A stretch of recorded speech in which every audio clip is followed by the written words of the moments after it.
Hey, what's up? It's me, Beth, from the St. Louis Public Library. Welcome to Read This Craft That, the library show about good books and nifty projects. January is the start of a new year, so let's read some books set in the future. One story is a quiet mystery, the other is a magically realistic horror story. Both are awesome. So let's get started.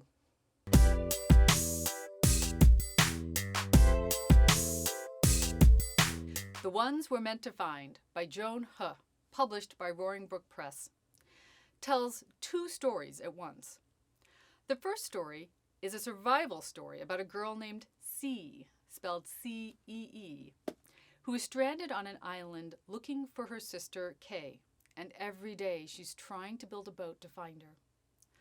The second story is a mystery set in a tightly complex world, a floating eco-city actually, about a little sister named Casey who's struggling with the loss of her older sister.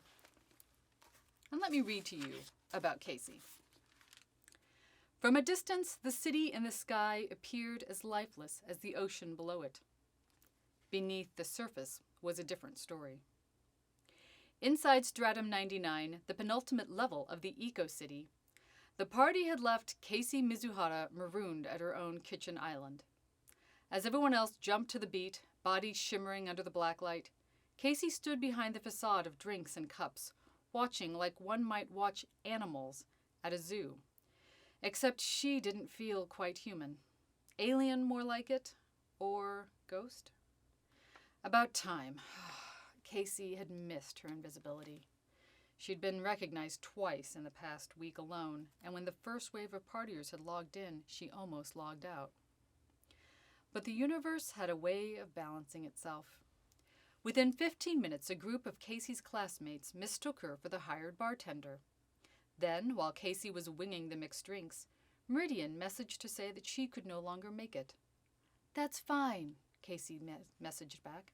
"Better than fine, actually, that the mastermind of Casey's so-called moving on party wasn't present for it. Because no one was here for Casey, to her great relief. But to her equally great consternation, everyone was here for Cecilia. Case in point. 50 bites she shows up tonight," a girl on the dance floor said to her partner, her words captioned in Casey's mind thanks to her interface. The most portable computer yet, the interface, was an interface within the brain, capable of capturing memories, transmitting thought-to-speech messages, and, in this instance, lip-reading sentiments Casey found ludicrous but forgivable. Crashing her own party would be a Cecilia thing to do. She'd show up fashionably late, bedecked in sequins, and everyone would stare, the fear of missing out on a laugh, a kiss, a whispered confidence written all over their faces. But even then, they missed things, like the way Cecilia never failed to find Casey among a crowd. What's the connection between these two stories? I thought I knew, but each chapter kept me guessing again. The twist at the end is strange and yet perfect, wrapping up these two stories so well. The climate catastrophes in this version of the future could be overwhelming, but this story is ultimately about hope, and finding that hope and strength from facing hard truths. This book is available in print, ebook, and a downloadable audiobook, so check it out today. The next book is Pet by Okweke Emeze, published by Make Me a World. This story is set in a perfect future world where the angels have fought the monsters and won, abolishing them from their city. One special girl named Jam is full of questions about the angels and the past, but her doting parents can only tell her so much. When a monster, though, crawls out of her mother's latest painting, Jam begins a strange alliance. This creature goes by the name of Pet and says he is hunting monsters himself. Jam discovers that uncovering the truth can be tricky, and monsters can hide in unusual places. Maybe even her best friend's home. How can her city keep the monsters out if they can't name the monsters within? The narrator for this audiobook is so good. He's got a deep, rich voice that brings each character to life uniquely. It's available as a downloadable audiobook or as a classic hard copy on CD, published by Listening Library. This story will get you thinking about what does social justice look like in a perfect future world? And it asks the question, what sacrifices are needed to create that?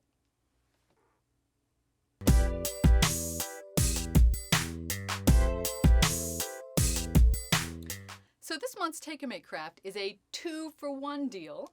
You get the transforming paper cube and the hologram device. Yes, holograms. So the paper cube starts off as your basic piece of print on paper that you are going to use scissors to cut out. So you will need to find scissors from somewhere. And you will need tape, because you are going to tape one end of this to the other.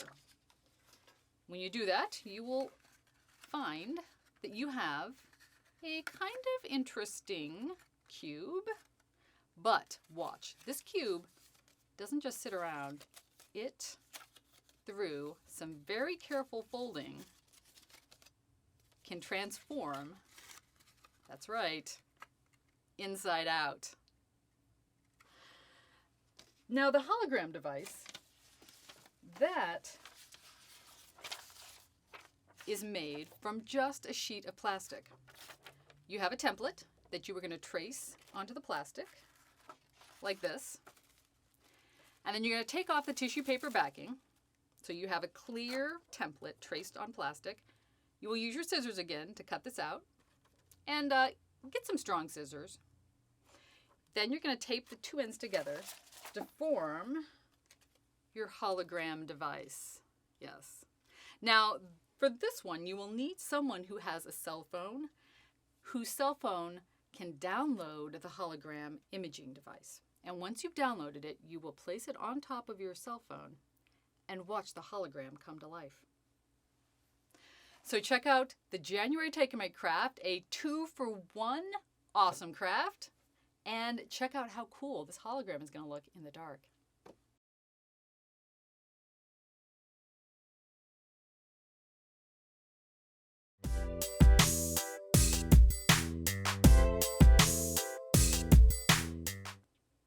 So thanks for joining me this month in this January of 2022 for Read This, Craft That with me, Beth.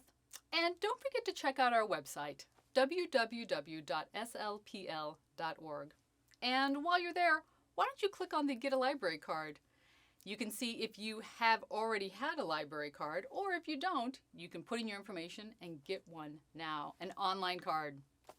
So don't forget to hit the like and subscribe button, and don't forget to check out Read This, Craft That next month. I'll see you then. Bye.